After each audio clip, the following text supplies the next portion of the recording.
Here we go with our first speaker. He's from Orlando. He's the chief economist and head of the industry data and analysis department for Florida Realtors.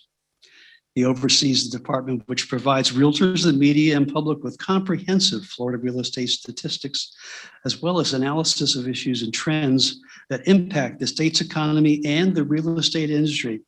Please, let's give a warm welcome to Dr. Brad O'Connor.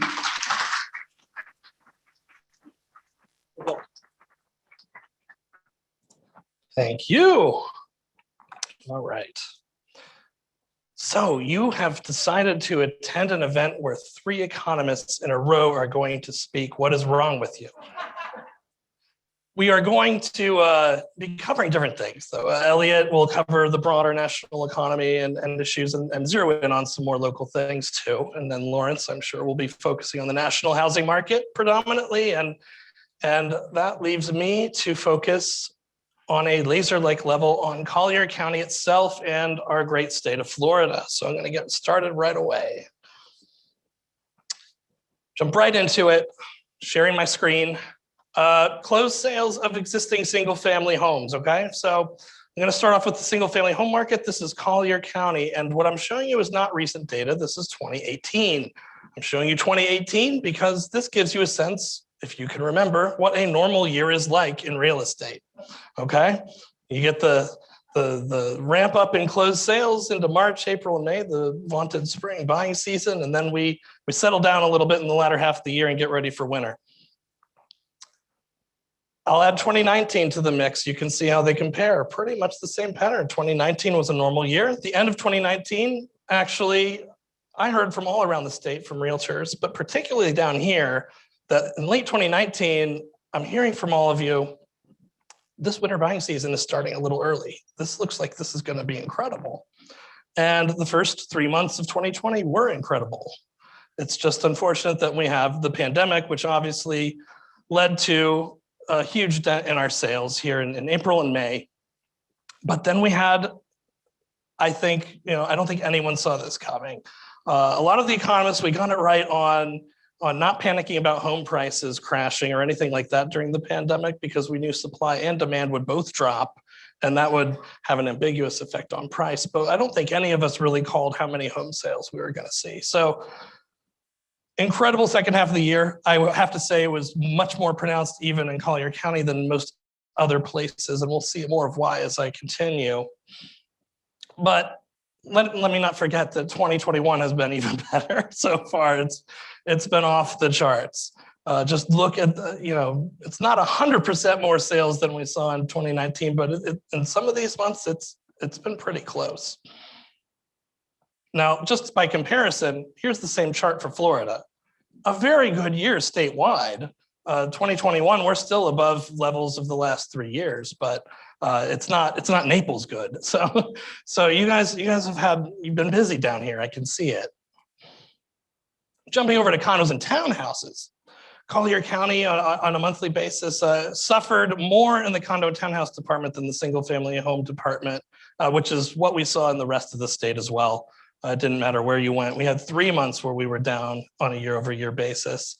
And then we started to recover, not so quickly as single-family homes recovered, but had a nice ending to the year with condos and townhouses. Then came 2021.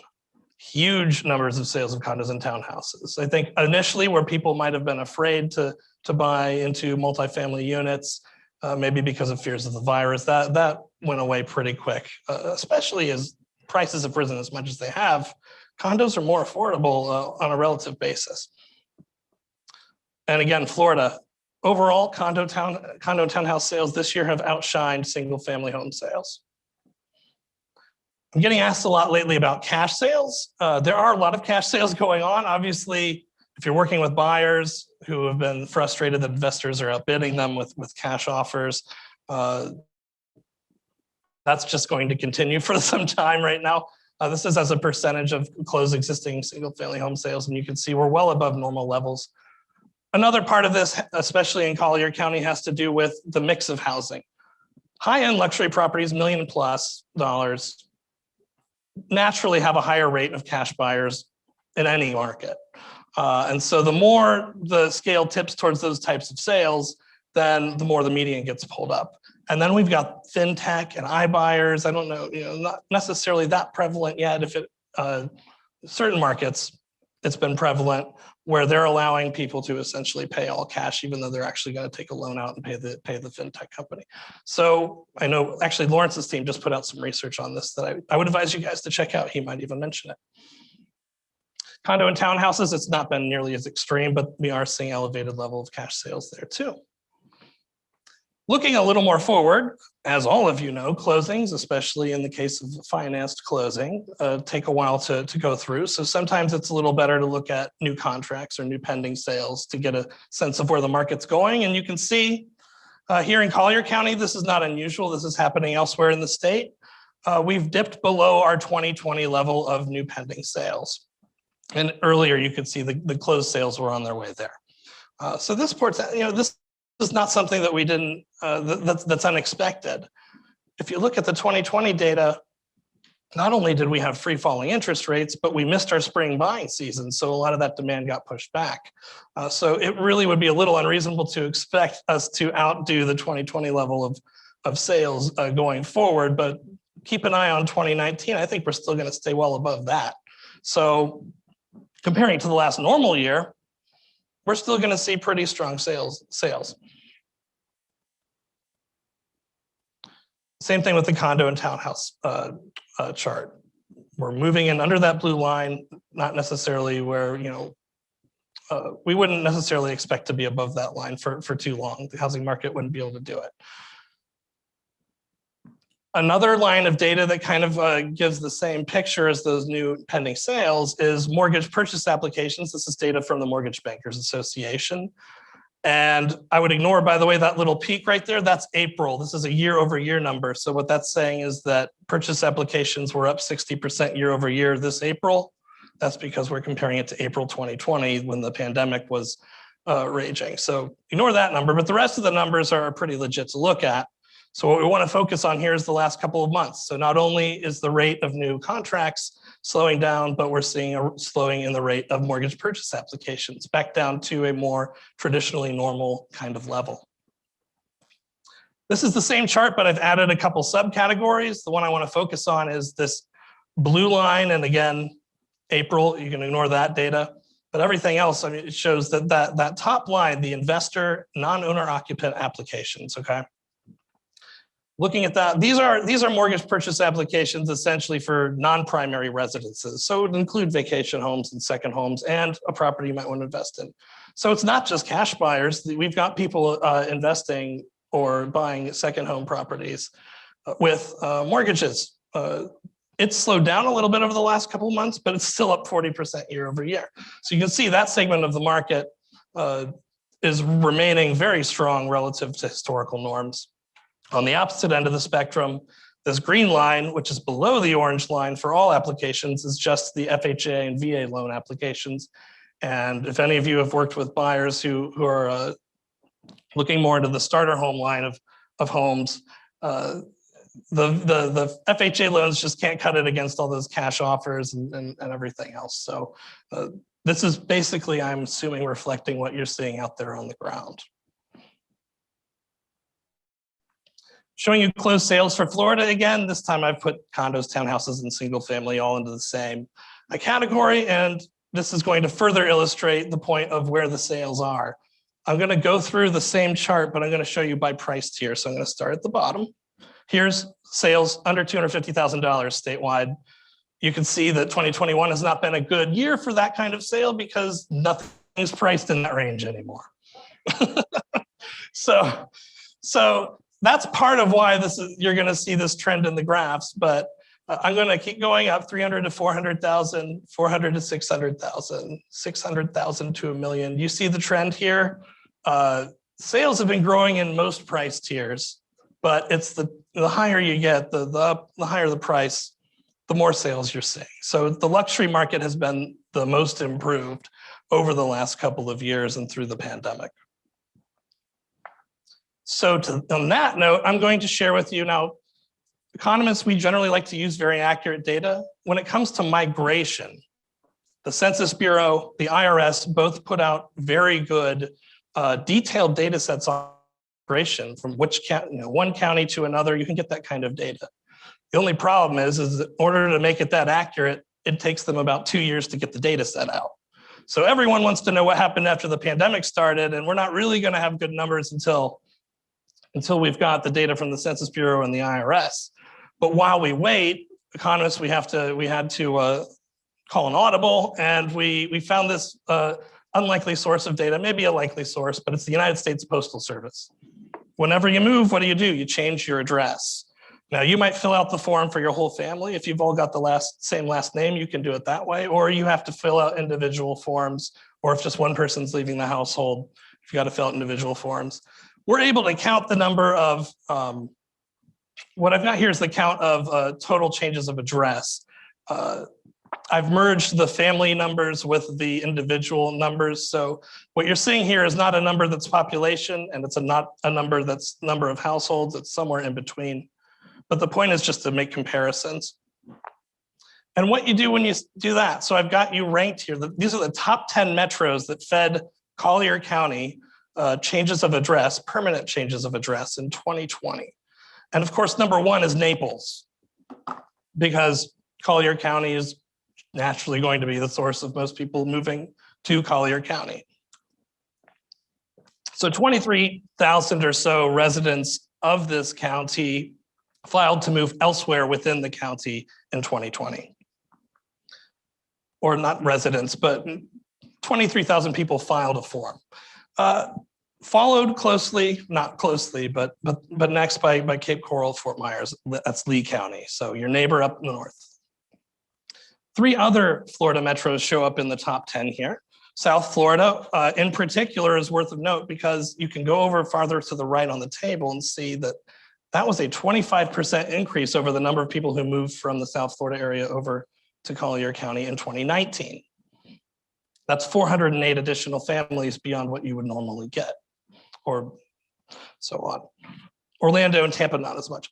But Florida's boring right now. We want to talk about people moving into the state instead of moving within the state. That's what people want, that's what grabs the most headlines.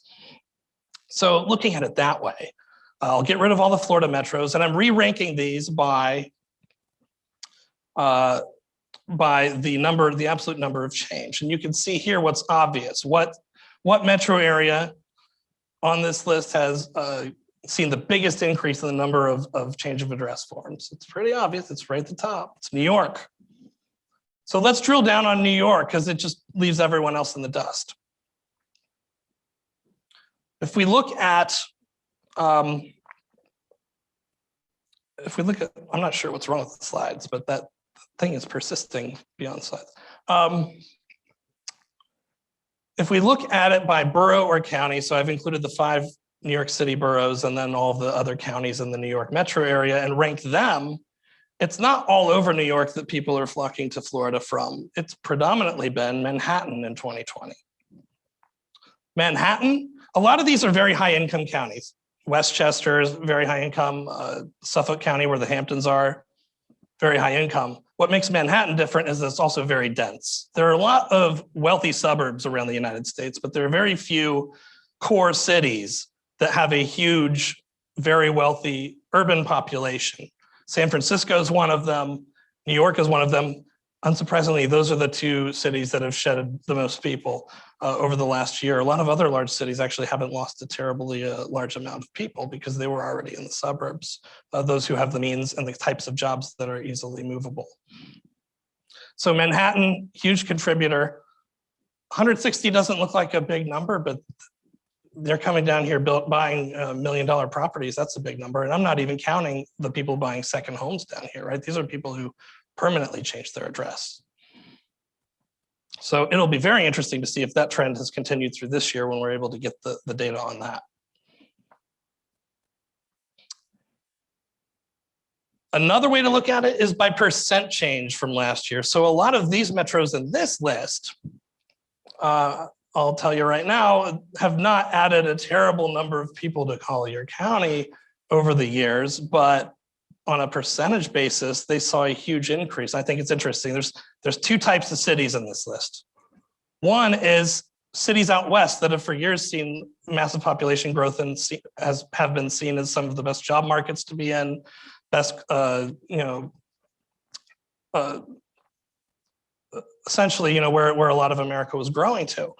But in fact, 4 of them are in California, the 4 I've highlighted here, including the first 2, which are the 2 Silicon Valley metros. And then there's Seattle, Denver, Tucson, Vegas, and Dallas as well. The other kind of city on this list is Pittsburgh, which I'm a Cincinnati Bengals fan. I'm originally from Ohio, so I guess I have no problem with Pittsburgh, other than do we really need more Steelers fans? There's enough, but you know what? We'll roll with it. So we've done the demand side. Let's look at the supply side. Active listings of existing homes for sale, the dreaded inventory number. If you look at the last couple of months, it's not going down anymore. I'm not going to call that going up yet, but it's definitely not going down right now. It might start going down again. I don't want to jinx it. But this is the number, this is what your buyers experience when they're trying to find a home to buy, and they go on the MLS or the website of their choice, and they find 0 properties listed meeting their criteria day after day after day. Or if they see one, it's gone by the time they can react, and you can react. That's what low inventory is. That said, I think a lot of sellers have gotten it in their mind. We keep talking about inventory, me and other economists. We keep focusing on this inventory number. That's made a lot of potential sellers think, oh, well, no one's listing, I shouldn't either. But the fact is, a lot of people are listing still. It's not that no one's listing, it's just that we're not getting enough people to list. So if you look at this 2020 number, yeah, it was down in March and April last year, but new listings in most of the rest of the year, especially the mid part of the year, here in Collier County, they were way above the 2018 and 2019 levels. In the latter part of the year, they were about where they were in 2018 and 2019. And so far this year, since March, new listings have been well above normal levels again.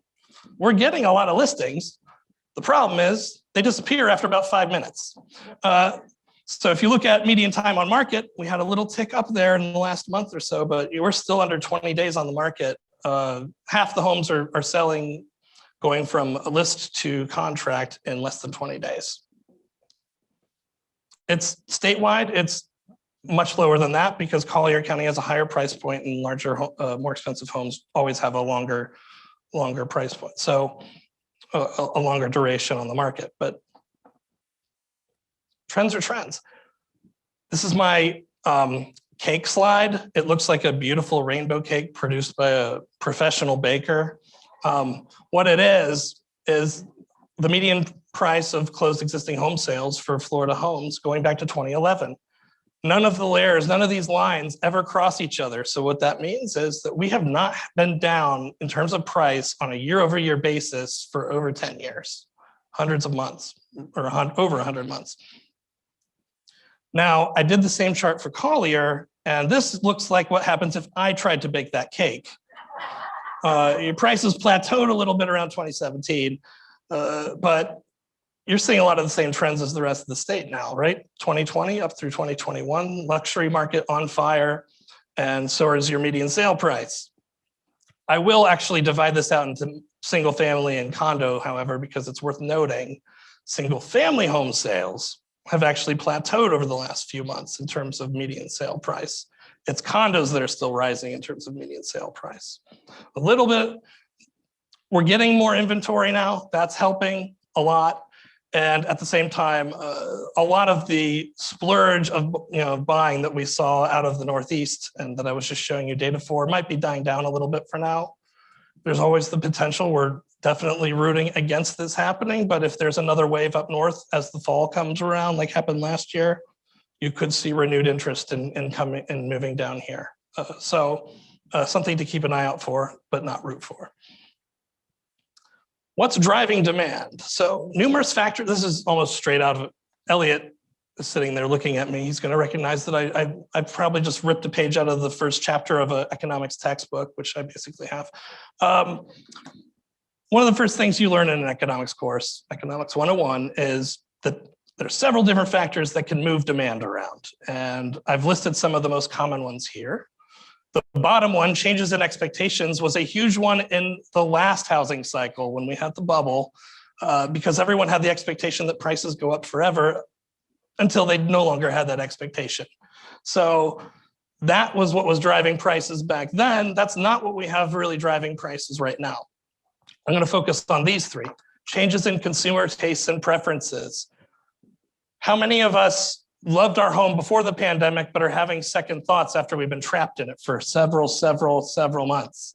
Maybe we need more office space because we're working from home more. Or if you're me, I've got 4 children and I hate mowing lawns. I have a very small lot for my house, nice house, but small lot, which is how I like it. I do not like to mow the lawn, but I have 4 children and they've been everywhere. And I've been working from home a lot.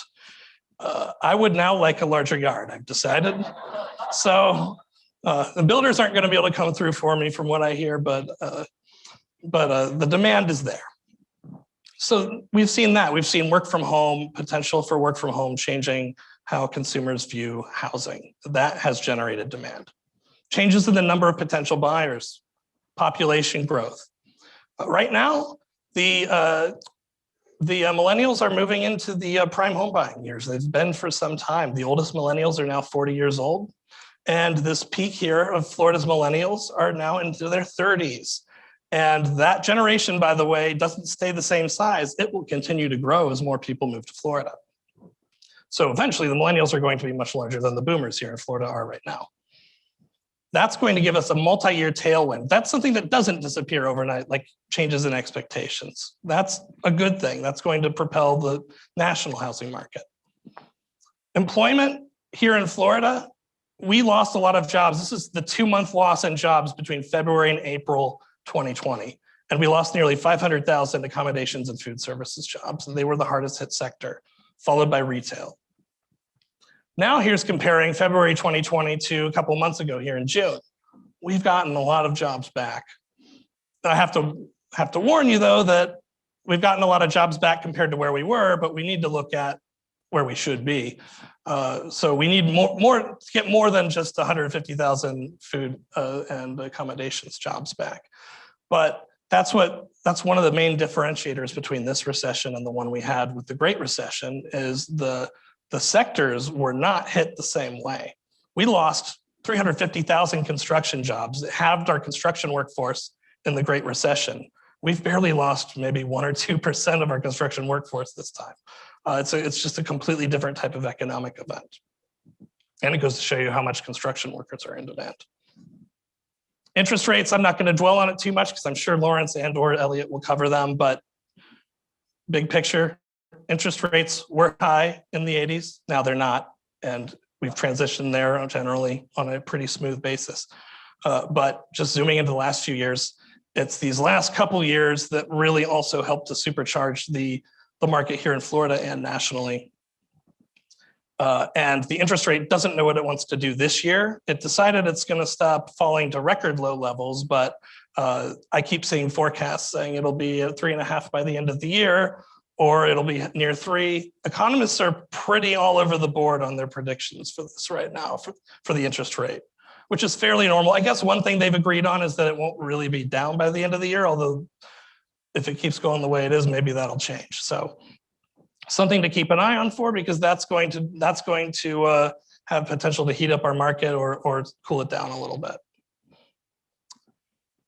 Show you why. Here is a chart on the top. This is just median sale price over the years by property type. It's been going up, as I showed you earlier with the cake slide. Now here's a slide or a chart at the bottom that shows you what the estimated monthly mortgage payment would be based on prevailing interest rates at the time and whatever the median sale price was at that time. And in that respect, up until, from the end of 2018 until where we're at right now, we actually saw a decline in the typical monthly mortgage payment that you'd have to pay. So housing in that respect was becoming more affordable between 2018 and the beginning of 2021. But now you can see what's happened in 2021. The interest rate is it's not plateauing, but it's definitely not falling like it was last year. So we're losing that benefit, but prices are still going way up. So because of that, we're actually now above where we were in 2018 in terms of what your monthly mortgage payment is going to be. Mortgages in distress. I'm not hearing, I think economists have done a really good job communicating to everyone how this is not the same as the foreclosure crisis we had before. This is the data I use to explain part of it. The blue line is data from CoreLogic, and it's their count of how many mortgages in Florida have not been paid in at least 90 days. This includes those in forbearance. So this isn't just legal definition of delinquency. This is essentially anything that hasn't been paid in 90 plus days. There's a slight difference in the percentage of loans that are 90 days delinquent now versus 2010, if you can notice that on the chart. Not only that, but I'd have to say there's, if you look at the percentage of homes that are in a forbearance program right now, first of all, the forbearance programs have done a great job in getting people to be able to keep their houses this time. They've done their job. The data we have on people coming out of forbearance has been extremely positive. Much better. We had a much better plan for a lot of things this recession than we did the last one. However, there are still about 100,000 homes in Florida that are in some form of forbearance. So let's just assume a worst case scenario. This is a fun little exercise. Let's assume that, well, first of all, let's pretend it's still August because I'm going to show you August data. But let's just say on August 31st, every home that was in forbearance had been listed at the exact same time in Florida. A flood on the market. Well, here's what would have happened to inventory. Inventory would have risen, skyrocketed to about where it was in 2018. We'd still be at about 3.8 months supply of inventory. If you follow that statistic, that's still a seller's market. Not even a guarantee that prices would have gone down. They might have just plateaued. So I wouldn't worry too much about foreclosures. New residential units authorized by building permits, which is the data set you have to use if you work on a state's data instead of the national data, because the Census Bureau only reports on actual new construction starts for the national level and the regional level, not the state level. So I use building permits for Florida. You can see there's been an uptick the last couple of quarters in building, predominantly among single family homes. It's an improvement. We still need a lot more housing. Look at that gap between 2006 and 2021. So the supply outlook, I'm sure, again, Elliot and Lawrence will touch more on what's going on with builders, but they continue to face constraints. The lumber thing was really eye-catching. Lumber prices tripled at some point last year, but there's been some long-term issues with the construction market that are why we're underbuilt in the first place that haven't gone away. We don't have enough workers, skilled workers, and the perennial problem of there not being enough land. And again, there might be a slight uptick in distress listings, but from that example I just showed you, I don't see anything like we saw last time. And again, new listings, existing homes will be above recent levels. I am curious about what's going to happen as the eviction moratorium expire, because right now all the data say this is a great time to be an investor and a landlord. Rents are skyrocketing and they're going to, I showed you the demographics. We just need more housing, period. We're not building it fast enough. It doesn't matter if you rent or buy real estate, residential real estate is a good place to be. And yet, a lot of issues people had to deal with who are landlords right now, I know some of you are in the audience, have probably got you very fatigued. So I know of several examples of landlords I've talked to who are just thinking about getting out right now. So keep an eye out for that. Demand outlook, first-time home buyers, the millennials, again, that's a tailwind we get for several years. Rising interest rates will eventually dampen some of this rising demand, but I can't tell you exactly when. High prices, low rates of starter home construction will remain a challenge for this group of folks. Hopefully, in the communities they want to live in, all of the boomers will decide to move to Naples so that they can get their houses. Investor demand, again, very strong, as I just said. That's going to continue for some time. Not seeing much flipping still, keeping an eye on how many times homes sell within certain periods of time, and we're not seeing anything like we did in the last cycle yet. Vacation and second home demand, like I said, it's declined slightly because we just had a huge rush last year as the pandemic rolled through the country. And so some of that's dying down a little bit. International buyer demand. We've got international buying activity still going on, of course, but it's not at the rate we're used to, especially with regard to Canada. I've put together an illustration here. Now, I didn't do this during work hours, so I did this completely. This didn't take your dues money, did not go to this. This is just 100%. It's a hockey rink in the shape of the US, and Florida happens to be the goal. Right now, domestic buyers are on a power play. I did this just for Elliot. Domestic buyers are on a power play, and Canadians are in the penalty box. But eventually, we open the borders completely. They roll through with their RVs, and they come down to Florida, and they score a goal. I was only 2 martinis into the night at that point when I made this. So that's something to look forward to, but they're going to be facing some domestic competition.